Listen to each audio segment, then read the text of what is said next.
No one wants to relive their most painful moments. Well, that brings us to the end of this. Skirk is waiting over there. For both of us. Let's go to her. It's time to fulfill my purpose. And my greatest wish over all these years.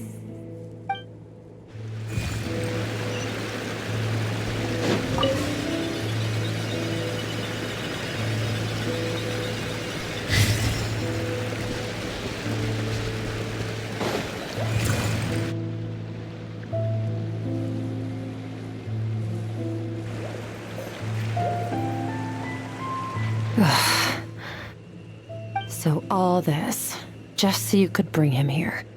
I have things to say to you. Well, to me. I want someone to witness our reconciliation, even if it takes an argument to get there. And he is the best choice in this moment. Her suppressed emotional self. The version of herself she keeps locked in the recesses of her mind, stifled by reason. All those rejected impulses, those discarded aspects of your past selves, they are a part of me now. I am who you used to be. Someone you have refused to face for too long. So, I came to face you instead. You're wrong. I've faced you all along. And that's exactly why I keep you locked here. Your existence makes me weak. Moments of joy and longing are when we are most vulnerable. Don't forget, it was a penchant for goodness over reason that doomed our homeland in the first place. The vastness of the universe renders everything insignificant. Our feelings most of all. Even so, learning from the mistakes of the past doesn't have to mean erasing everything. Strip yourself of your so-called weaknesses, emotions like kindness and empathy, and what makes you any different from the ruthless soldiers who slaughtered our people? The difference is that I'm doing what is right, what is necessary. I allow you to exist, but with limited freedom. That is the greatest kindness I can offer. I have shouldered everything you couldn't carry. I rose above the numbness and emptiness. And it was cold, unfeeling reason that brought me this far. It made me who I am. It made me strong. That is the problem. I want to shoulder those things together. On the grand scale of the entire universe, maybe our feelings are vanishingly small, but why should that mean they don't matter? Emotion gives warmth to the cold expanse of space. It gives meaning to the world around us. Think back to those nights of gazing at the stars, those afternoons of exploring the unknown. Think back, and let them grant you peace. A brief respite from the pressure you put on yourself. That isn't what we need. Exactly what we need! Aren't you curious about why recovering your strength has taken longer than normal this time? Finally, you get to the important part. That is the only answer I came here to find. Then look around. Look at your inner world. You cast aside your dreams and curiosity, and in doing so, you lost your original motivation. You severed all connection to who you used to be, so you can no longer draw strength from your past. Now, the only things driving you forward are fear and survivor's guilt.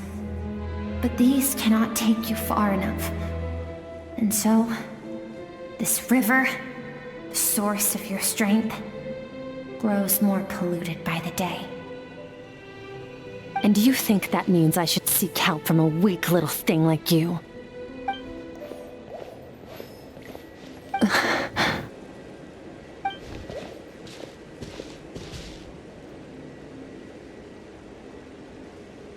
Thank you for saying that. I knew bringing you here would be the right choice. To be honest, I'm not here to argue with you. This isn't about who's right or wrong.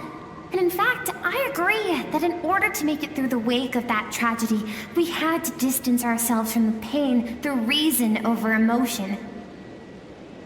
But what is right at one point in time isn't always right forever. I know you will never forget that fire. I know the fact that you were the sole survivor fills you with guilt. And I know that among the voices that haunt you, mine is there too. Because deep down, you know that you didn't turn out to be the person you wanted to be. All those unfulfilled hopes are like knives to the heart. And I don't want you to hurt anymore. So even if you can't accept me, I hope, at least, that you can let go. I keep thinking, maybe it would be better if I had died. I wouldn't be haunted by that fire all the time. I wouldn't have to go on like this.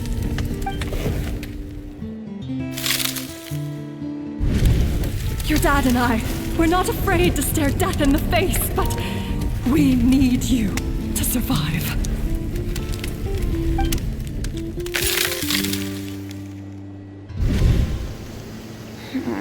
I'm sick of being a kid.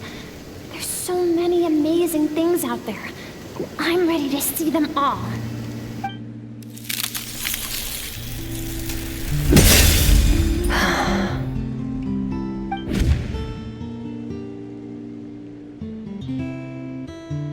I remember. There was a song Mom and Dad always sang when we went out to fetch water. Dancing water. The sand along your path is begging for your song and movement. Will you carry this burden with you on your journey? I am not the dancing water, and you are not the burdensome sand. But if this is your wish, then I will carry you with me until the end. Thank you.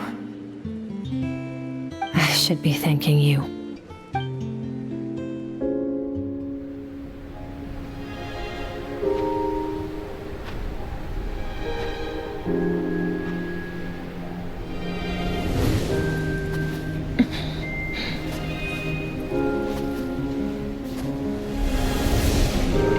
Run, Skirk, run!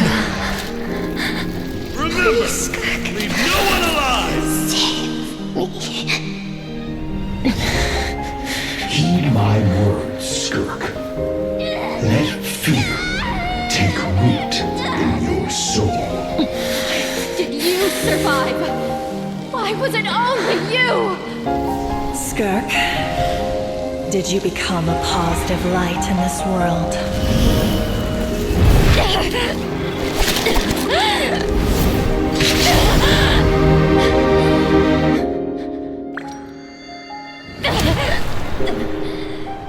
Hey, this doesn't have to be the end.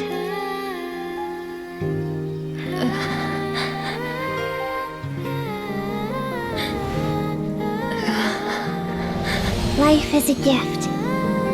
Don't let darkness claim it.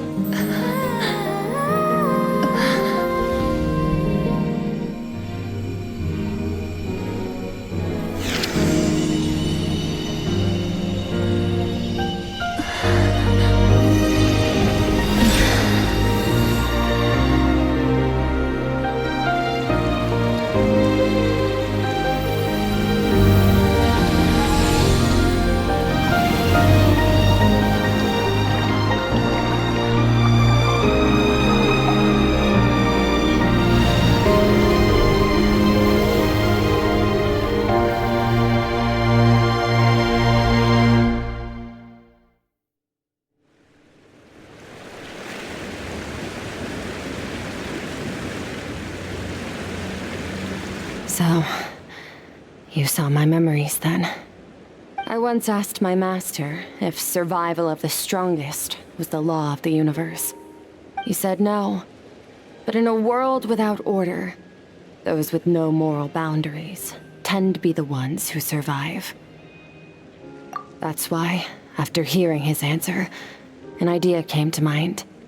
An idea that, one day, I would create a new world order.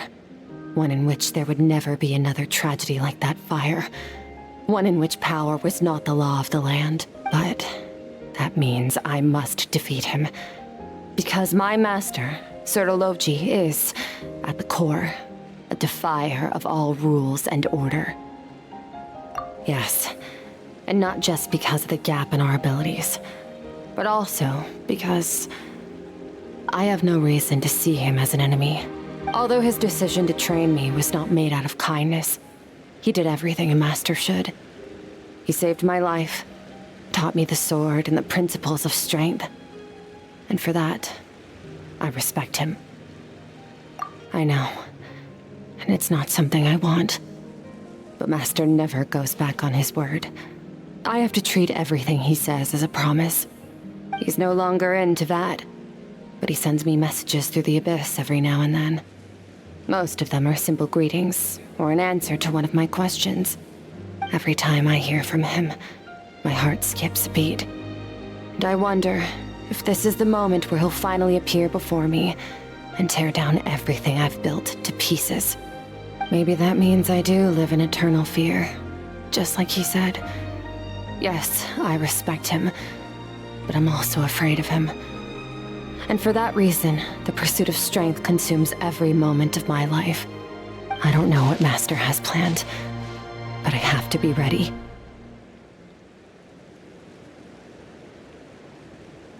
Help me? Why? This isn't your fight.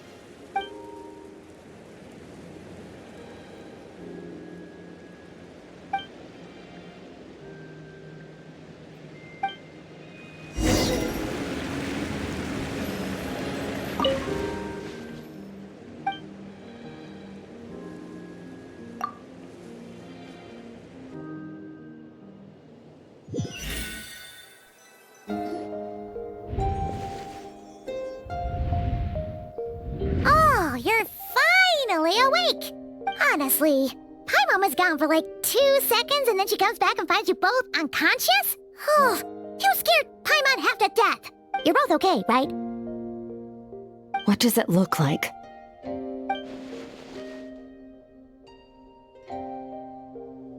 Only water from the source can cleanse the rot and filth that flows from the past into the future. I taught you to incorporate the experiences from your journey into how you fight. I suppose what happened today will become an inseparable part of who I am. Okay, so Paimon feels like she's missing some important context, but whatever. Paimon brought back tons of delicious snacks! Let's dig in!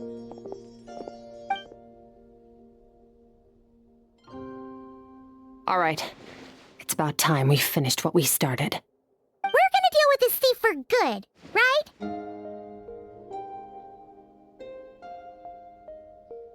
This time, I'm not going to tell you to hold back. But having digested even more power in the meantime, he's going to be tougher than before. The good news is, we have no reason to pull our punches this time. So, let's go. Same place.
The fog is gone!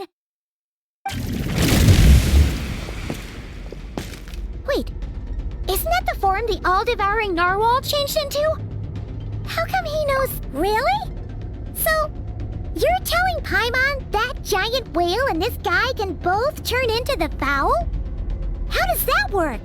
It's a subconscious instinct.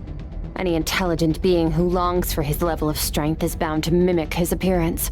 It's a natural response after encountering someone as powerful as Master. To them, he represents ultimate power. We know the person before us has encountered Master, and we know he stole a portion of my power. So it's not surprising that he would assume this form. Okay.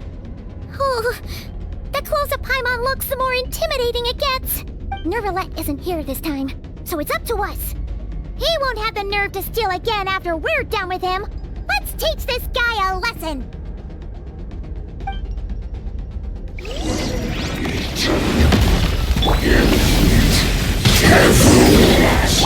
Merciless.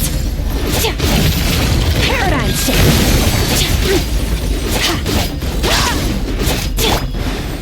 Go! Haven't forgotten your training, I hope.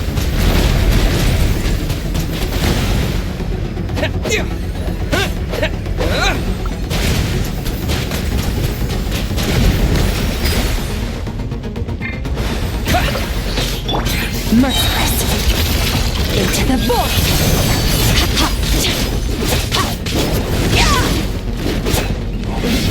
Merciless. Water jet!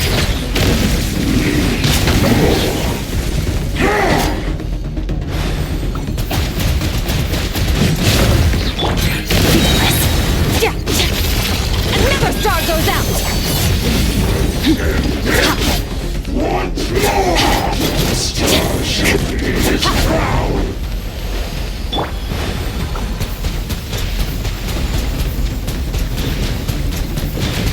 Go! Merciless. Paradigm shift.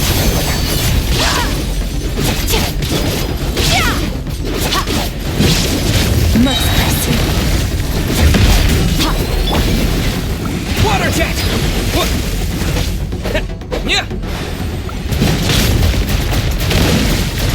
Go! Fearless.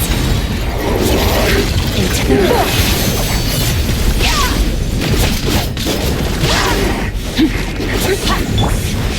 Beyond this world. Water jet!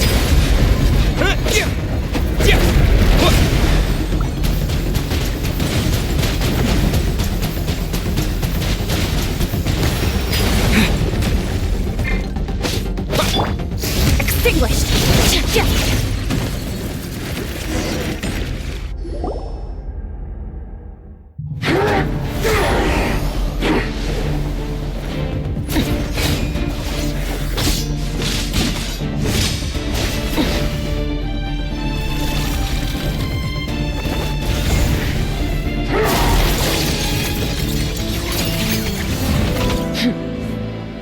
Haven't had enough of my power.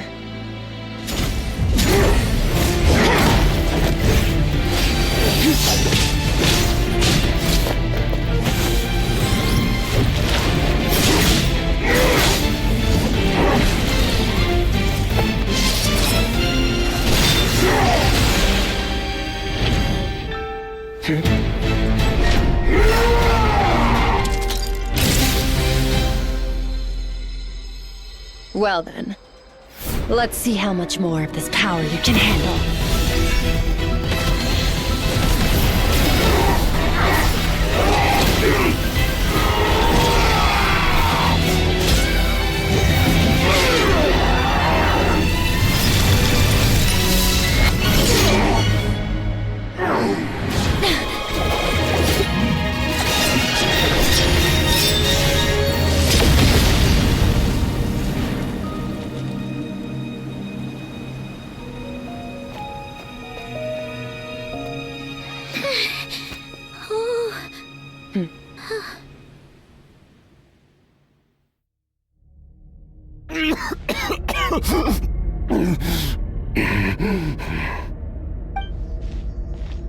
Well, have you come to your senses? You saw that my body was at its limit. So, you deliberately channeled your power into me, knowing that it would destroy my shell from within. Such power. Such keen battle instincts. So you must be... Skirk, Sertologi's disciple. How long has it been? How long has he been away from Tevat? Hundreds of years. Hundreds? Sorry, it's a lot to take in. I should introduce myself. I am Skofnungar, a friend of your master and one of his followers. This is the first time I've heard your name, Skirk. But hundreds of years ago, I knew you existed. And I knew you would come here. Hundreds of years ago? Sounds like you and Master have quite the history. Care to tell us about it? Of course. Might as well take advantage of a clear head while I can. The story starts a long, long time ago. I was born into a noble family in Conria. As the eldest son, I was set to inherit our title. But I contracted an incurable illness as a child, and everyone gave up on me. I trained the sword harder than anyone else, defeated all of my peers. But it was all in vain. When other people looked at me, all I saw in their eyes was pity or a strange glee in my misfortune. Even my parents were just waiting for me to die. Over time, my heart hardened, and I became aimless. That was the point where I met your master, Sertologi. We were similar in age, but different in background. He was born in prison, the son of criminals who had been sentenced to death. He spent his childhood wandering the streets, facing more criticism than the literary works in the Universitas Magistrorum. Yet, he always wore a smile on his face, as if kindness and malice were one and the same, and he could not see the difference. I still remember what he said to me when we first met. You need to fight to survive. Even if it's a losing battle, it should light a fire under you. How can you sit back like this and go down without a fight? That does sound like something he would say. He was the first to acknowledge that I was worth something, and he inspired me to keep going. When we sparred together, it was the first time I'd actually felt the thrill of combat. When I was 10, he stole forbidden research materials and managed to cure my illness. It was like there was nothing in this world he couldn't accomplish. When it came to the human form, he was always intent on pushing the boundaries of possibility. But somewhere along the way, I fell behind. My talents were nothing compared to his, and at some point, I realized he had pulled so far ahead, I was too embarrassed to even ask him to spar.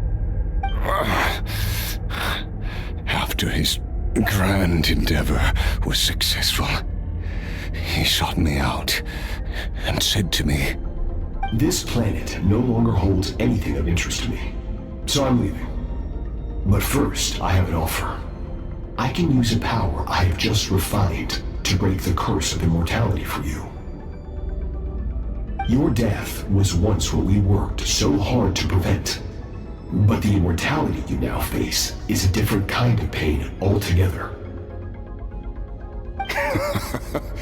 I'll pass. Immortality doesn't sound so bad to me.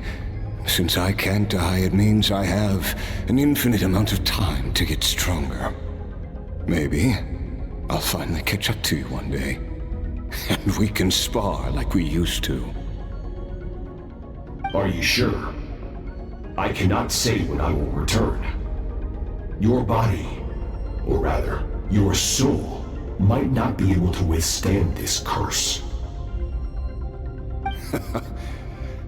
All I can do is try. After all, a wise man once told me, people need to fight for their own survival. Wise indeed. Nevertheless, if you grow weary of the pain of immortality, and wish to experience a good sparring match before you wither away, seek out my disciple. Disciple? Never thought I'd hear that word coming from you. Nor I. But Betwixt said I was destined to find a disciple out there in the universe, and bring her to that. You know as well as I, Betwixt's prophecies are never wrong. Well, now I'm curious about who this disciple of yours will be. All Betwixt said was that one day, the stars shall bow in her honor. Sounds pretty impressive. Of course. Only the most outstanding people would have the right to become my disciple. Still self-assured as ever, I see. But you're not wrong. I'll be leaving then. Oh, and if you are serious about getting stronger, I left you a little gift in the primordial sea. As I've said before, walk whatever path you want. Freedom means even the wicked get to make their own choices. Waiting for me in the primordial sea was the all-devouring narwhal, already beaten into submission by Sertologi. In its weakened state, I was able to cut off part of its flesh and sew it into my own heart. Your heart? That sounds like torture! How did you even survive that? Because, of course, I bear the curse of immortality. So, you used the curse to turn yourself into a vessel for power. Even with that whale's ability, devouring power like that is not something the human body can withstand. With your body and soul constantly at the breaking point, it was the curse of immortality that sustained you. But that is not the path to strength. You have to pour your heart into it, work for it, dream of it. Instead, you stole something that didn't belong to you, and it backfired. You're right. I should have known better, but I had already pushed myself to my limits, and he was still miles ahead of me. So I had to take a leap of faith. I miss your master. I miss the days when we were all together, troublemakers without a home. I don't regret the choice I made. But if you'll allow it, I do want to apologize.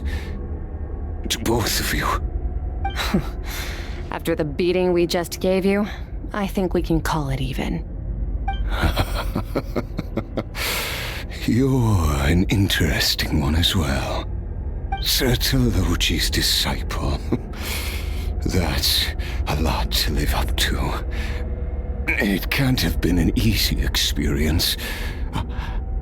I know what he's like. He rules with an iron fist, using despair and fear to force you to catch up to him, all the while standing ever out of reach. We're like mountain climbers in the dark, never knowing how much higher we have to climb, or when we will see the sun again. True. But I made up my mind long ago. No matter how dark it gets, I will not give in to despair. I will overcome it. Besides, after hearing your story, I suspect what Master really wants is not a battle that demands his full strength, but rather a defeat without regrets. Oh? Since you're his friend, you must have some things in common.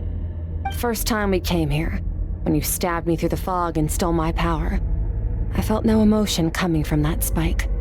But when you had to devote all your strength fighting me just now, I could feel joy and passion emanating from your blade. It was the joy of a researcher discovering the truth of the world, the joy of an artist uncovering a temple of wonders. Interesting. I'm certain I didn't express those emotions outright. Yet you were able to read them from my blade, like a glimpse into my inner world. You're right. That battle brought me an unbridled sense of joy, and my defeat brings me no regret whatsoever. Exactly. I think Master also craves a battle like that. One where his opponent forces him to use all his strength, unlock the extent of his potential, and transcend his own limits. A battle to end all battles. After which, all can come to an end, including, perhaps, his life. For that very reason, good and evil are meaningless to him.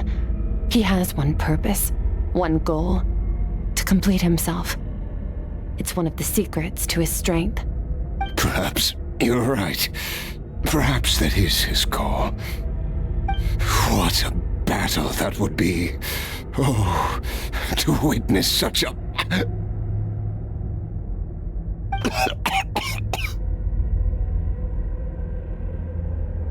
Are you okay? Too many different kinds of power are surging through my body. The curse of immortality allows it all to coexist, but it does not remove the pain. I won't be able to hold on to my sanity for much longer. What a shame. I would have loved to witness that battle. Sertologi once offered to free me from this curse. Now, I must ask that of you, Skirk. Can you release me from the pain? I can, but not through death, if that's what you were hoping for. It's not a suitable punishment for your crime. As an alternative, I can take your consciousness, along with all the power you've consumed, and smash it to pieces. The impurities will dissipate, and under the curse of immortality, your mind and body will regenerate. When that process is complete, you will be back to who you were before, no longer tortured by powers you can't control. But it will be a time-consuming and painful process. The decision is yours to make. I accept. And who knows? Perhaps I'll wake up in time to witness your great battle with Sertologi. I have faith that you'll be able to stand against him one day. Though I know it'll be a long and arduous road. If we are climbers in the dark, it appears the dawn has finally broken for me. But your ascent continues. At least, it looks like you are not alone on your journey. I will reach the top of this mountain, no matter what it takes. And you, Skofnunger, will be my witness at the end of all things. That's finally over. Let's get out of here. Huh. At least we don't have to make a mad dash for the exit like last time.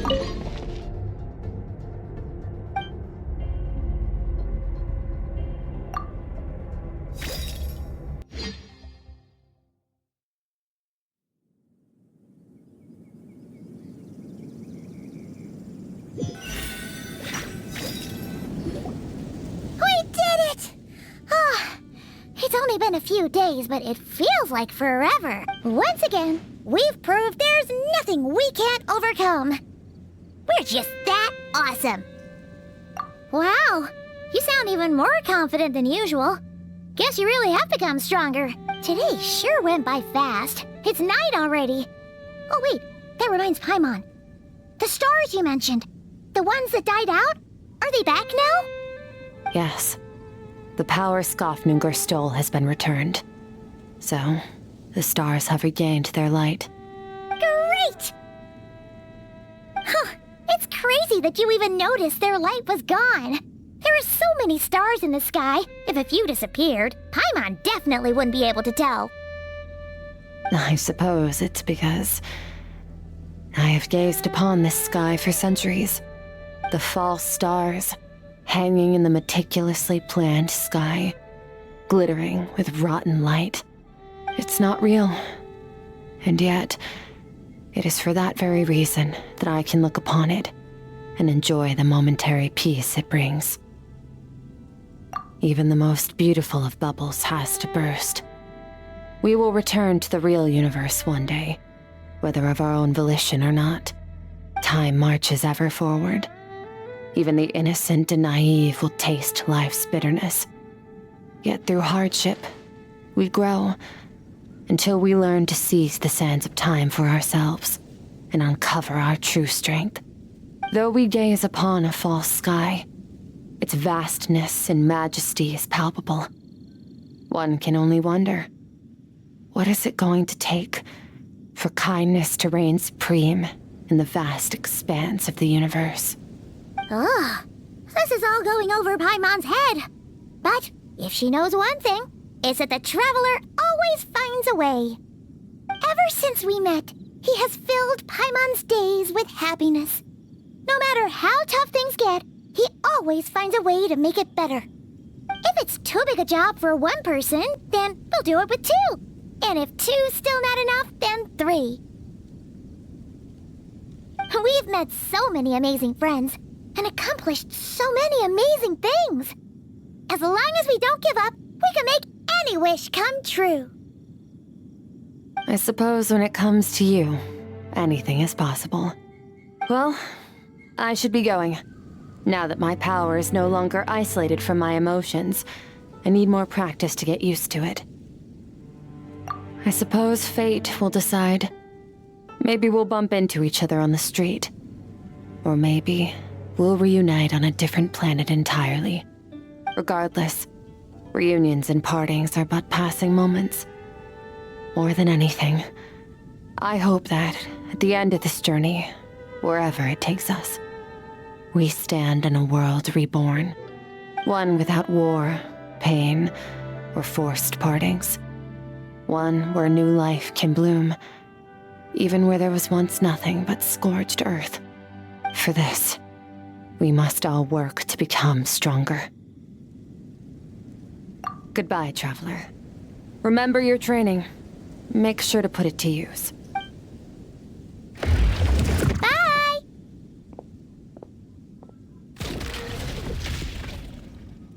Is it just Paimon, or is she being nicer than before? We definitely count as friends after all that, don't you think? Hey, what do you think about camping here tonight? There's nothing quite like sleeping under the stars. Come tomorrow, we can continue our journey. Oh, and since Paimon treated you to that super nice meal at Wanmin Restaurant, it's about time you returned the favor.